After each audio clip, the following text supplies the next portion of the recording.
a first half of drama on Sports Sound. A season of action and reaction. It is a stonewall penalty kick. I was astonished at it. Astonished that people disagree with you. The new league season kicks off this weekend. Scottish football lives here. BBC Radio Scotland. The Scottish Football Podcast from BBC Radio Scotland. Hello and welcome once again to the Scottish Football Podcast with me, David Currie, and BBC commentator Liam McLeod. Another thrilling instalment, or at least that's the plan, in our Premiership preview. It's the day of the Dons. Today, Aberdeen in the spotlight, so step forward, Dons die hard, Erin Grieve. Erin, how are you? I'm very well, thank you. Now, Erin, I suppose I've tried to sum up last season in a few words for Aberdeen, and I've come to this. All's well that ends well. A very strange season. Highs and lows. It was, it finished fine, and we can just kind of write off the start as actually most of it as a bit of a disaster. It's one of those seasons where it felt very, very, very long, and it was odd to think that a year ago we were doing the League Cup groups. It was, a strange season. You don't have to worry about League Cup groups or any of that nonsense this season, Liam. They don't know, and it's a fabulous situation they find themselves in, because when Erin's talking about the highs and lows, last season when the lows came around, they were the lowest in the club's history. I don't think anyone would argue with that. I mean, Aberdeen have never been relegated, so you look at other results and spells in the past that have been really poor, and there's plenty of them over the last 20, 25 years, certainly. But those 10 days when they were beaten heavily in Edinburgh, either side of the debacle in Darvel, I don't think there have been a poorer 10 days. And obviously, Jim Goodwin paid the price. A lot of people didn't feel he should have got the game at Easter Road, and they were beaten 6-0, record scoreline in that fixture. So what happened thereafter was verging on miraculous. I mean, it was Lazarus to finish the season as they did in third, and with Celtic winning the Cup, it's given them European group stage football. I mean, if you'd asked any Aberdeen supporter at the end of January if that was going to be a likely outcome, they would have thought you were off your head. You know, it was a fantastic culmination to the campaign. Barry Robson did a magnificent job and deserves the crack of the whip that he's now got. What was he, Erin? Interim manager, then short-term contract, then long-term contract. The old opportunity knocked for him, and he grabbed it, didn't he? Yeah, we did do that thing where you give your manager the job permanently and then you got a not so great streak. Post-split wasn't actually brilliant, but I think last season that horrible spell was horrendous. I think the Darvel result was statistically one of the worst results in British football history. I wasn't as worried about. I was genuinely worried about relegation the season before, and we finished 10th and we're very lucky. I wasn't as worried last season because I think there were teams worse than us, but it was getting to the point that you just thought, where are we going to pick anything up? And then, all of a sudden we went on a 7-game winning streak. We conceded 1 goal. It was a penalty at Tannadice, and that was it. And it was brilliant. You weren't expecting to win games, but you went excited. I went to Ross County, and that would have been the 6th of 6 in a row. And Friday night, a win at Ross County, and then Hearts obviously had a bad result at the Derby, which helped. But yeah, definitely dragging something out of absolutely nothing. Post-split wasn't actually very good, but then you're in the European groups, and it doesn't really matter. You have the summer to have a rebuild of sorts.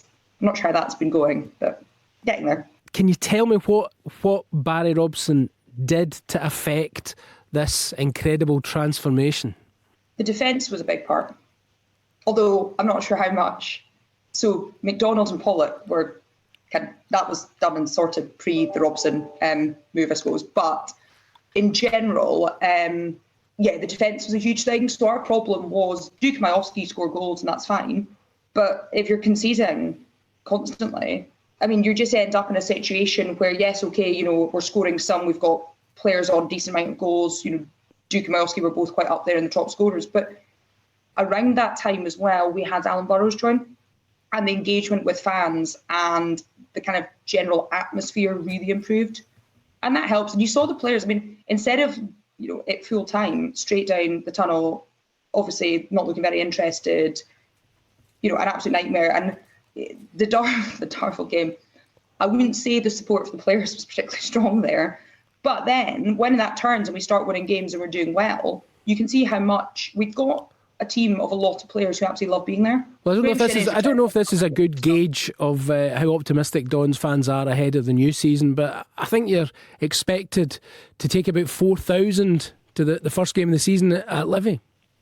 We sold more than that, yeah. They gave us 3.5. We asked for another 750. Probably hit 4.5-ish, maybe, yeah. So I mean that's pretty impressive, that, Liam. As I say, if you're trying to gauge the optimism. I think they'd about 2,000 in London for the Charlton friendly at the weekend, and there was a healthy amount went to Preston the week before. The Aberdeen away support is arguably second to none. It's actually bonkers when you consider that this huge following went to the away games even when things were dire. It's a good day out anyway, going to watch your team away from home. And it's obviously it's a massive crowd going to Livingston for the first day of the season. There's a real expectation now from the Aberdeen supporters that this could be a really memorable campaign. I think Erin mentioned it earlier on about perhaps looking at the squad just now. It is a bit threadbare. It's threadbare for a domestic season, let alone bolting on these 8 European matches. They'll have at least 8 European matches to play starting in the Europa League playoffs. So I think they need to be bringing in another 5 or 6, in my opinion. I know the chairman was on social media at the tail end of the weekend there saying they're going to be bringing a couple of new centre-backs, and I wouldn't be surprised if by the time this is published they've got at least one of those over the line. So yeah, they need a bigger squad without question, but the expectation levels definitely been risen by Barry Robson's impact last season. People accuse the Aberdeen supporters of having these huge expectations of the club. I mean, it's not like that at all. It certainly hasn't been like that for a long time now. 3rd place, the odd cup final, and decent runs in Europe, I think is a decent expectation level for clubs like Aberdeen and Hearts and Hibs to have. I don't think that's unrealistic at all. Long gone are the days where Aberdeen supporters expected to win the league or even expected to win trophies. So it's an unfair accusation that's levelled at them now and again. But they'll be looking forward to it. Everyone's looking forward to the start of the new season because the slate's been wiped clean. The one thing I think that Aberdeen need to be looking at doing, and this goes for Hearts and Hibs as well, is closing the gap between 3rd and the top 2. I'm not seeing a league challenge as much as everyone, I think, would love to see that out with Celtic and Rangers. But they were 42 points behind Celtic. They were 35 behind Rangers. Their goal difference was -4. I mean, they finished 3rd with -4 goal difference. And they were 84 goals behind Celtic and 60 behind Rangers. That needs to improve because it's not good enough. Yeah, you were saying there, Liam, the squad's looking a bit threadbare. You two have probably been scrutinising the personnel a bit more closely than I have, because I had a look through and I thought, they've been quite busy. Yeah, the signings they've made, I mean, Leighton Clarkson and Graham Shinney, they might not sign 2 more important players in the summer. They needed Shinney back. Leighton Clarkson's a massive coup as far as I'm concerned. I thought he was magnificent last season. Really good player, really good footballer.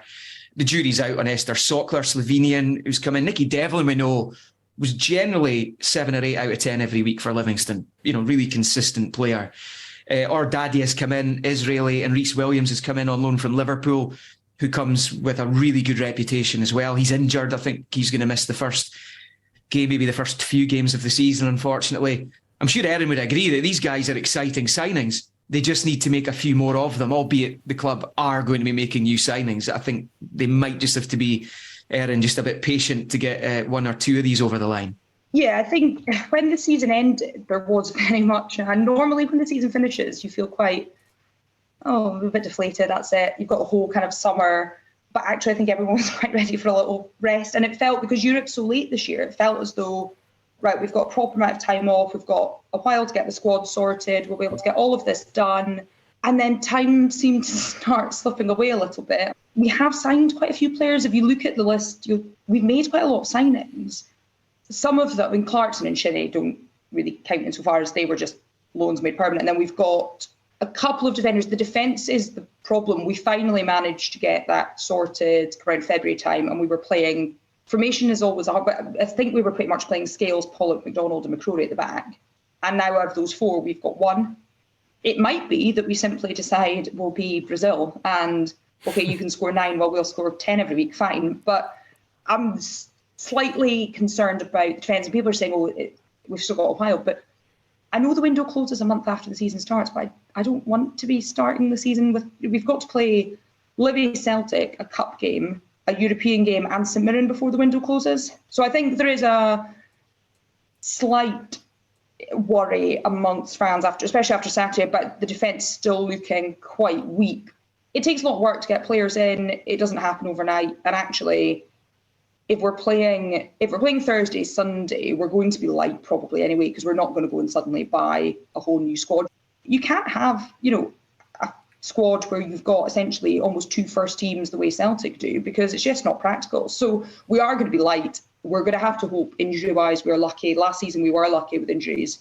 Had we had any serious injuries, we would not finish third. Liam, you don't want the squad being a wee bit light going into the start of the season, because you want to you want to get all your targets in as early as possible. You don't want to be left scrambling around towards the end of the month, do you?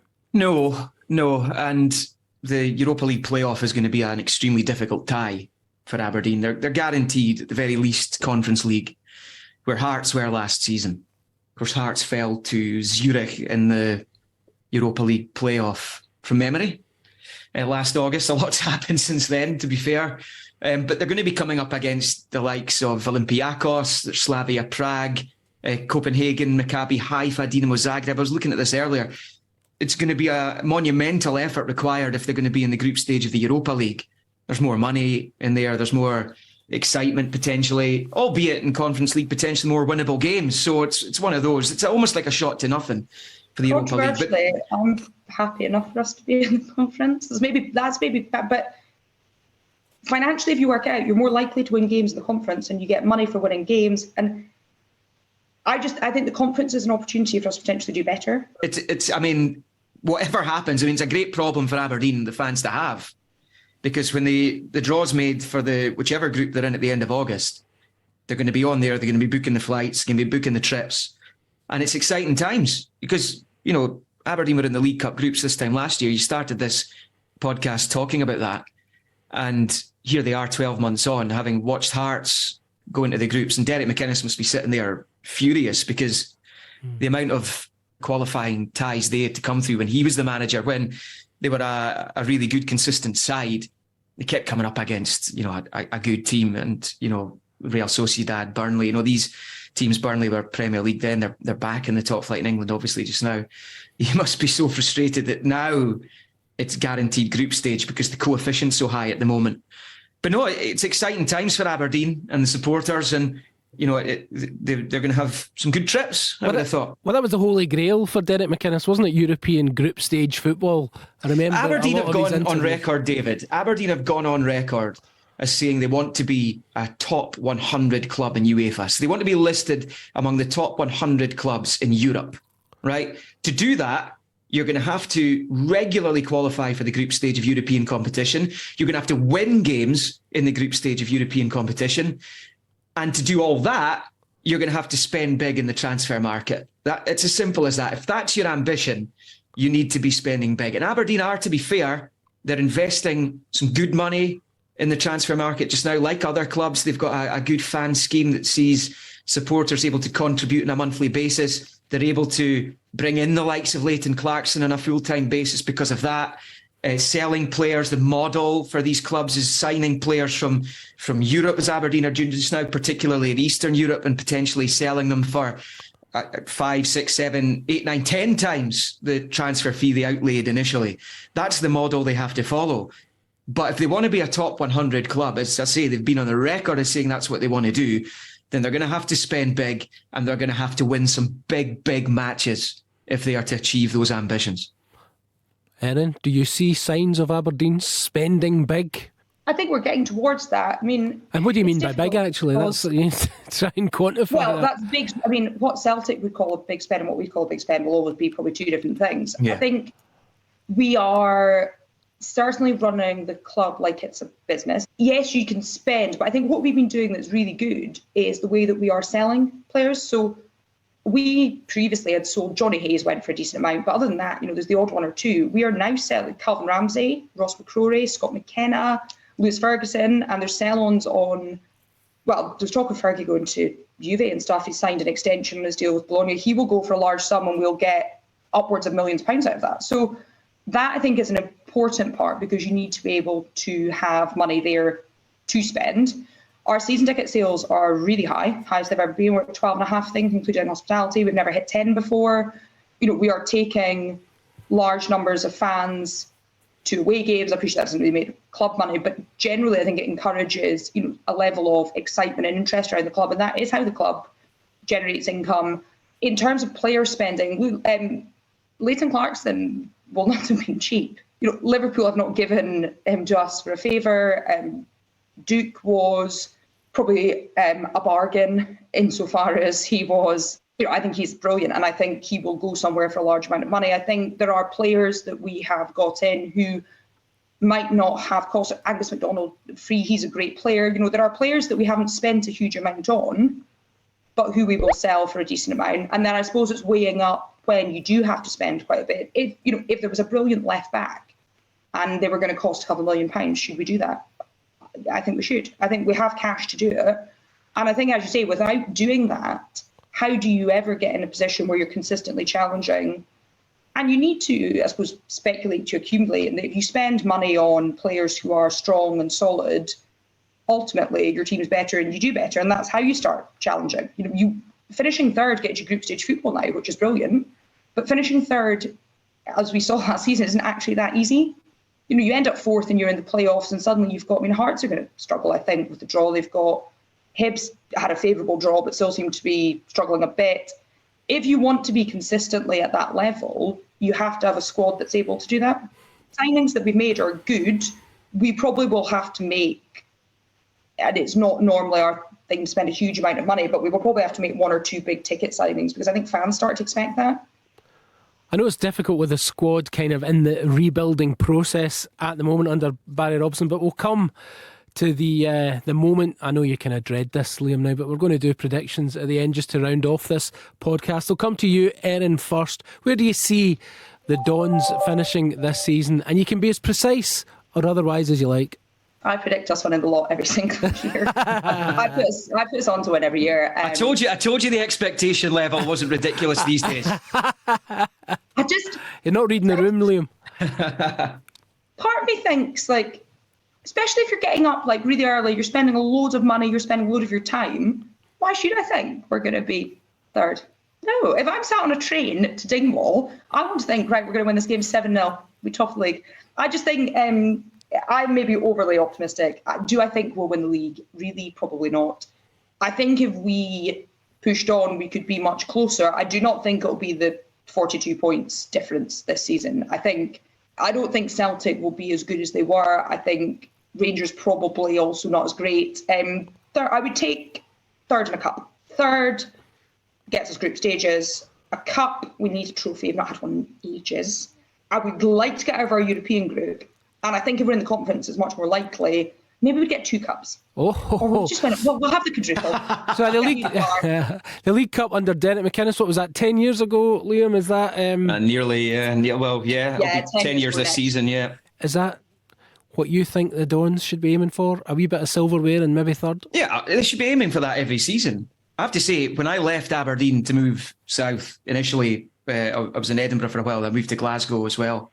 I was always told that Aberdonians were pessimistic and downtrodden. Well, listen to Erin, listen to that, because Aberdeen are going to be winning a couple of trophies, and according to the most optimistic Aberdeen supporters, and that is a brilliant place to be when you consider where they were in January, do you know? And I think Aberdeen will be, again, with Hearts, with Hibs, challenging for third spot, and if they can close the gap on the top 2, I think that's good as well. And every supporter loves a trip to Hampden. And the Aberdeen supporters will be desperate to get back to the National Stadium. They've got a favourable draw in the League Cup. They beat Stirling Albion. I think it was 5-0 in the groups last season. Don't say that. Well, you can't take anyone for granted now, can you? Yeah. Although, we went to Stirling last year. I'm a bit disappointed. I've been before. Yeah, so they're only a couple of games from Hampden again. Yeah, I think it'll be interesting to see how they get on, but they need to strengthen, particularly, I think, at left back. OK, interesting times ahead, folks, for Aberdeen this season. Thank you very much, Aberdeen fan Erin Grieve and BBC commentator Liam McLeod. You've been listening to a Scottish football podcast, a Premiership preview edition, and Liam and I will be along with another one tomorrow. The Scottish Football Podcast from BBC Radio Scotland.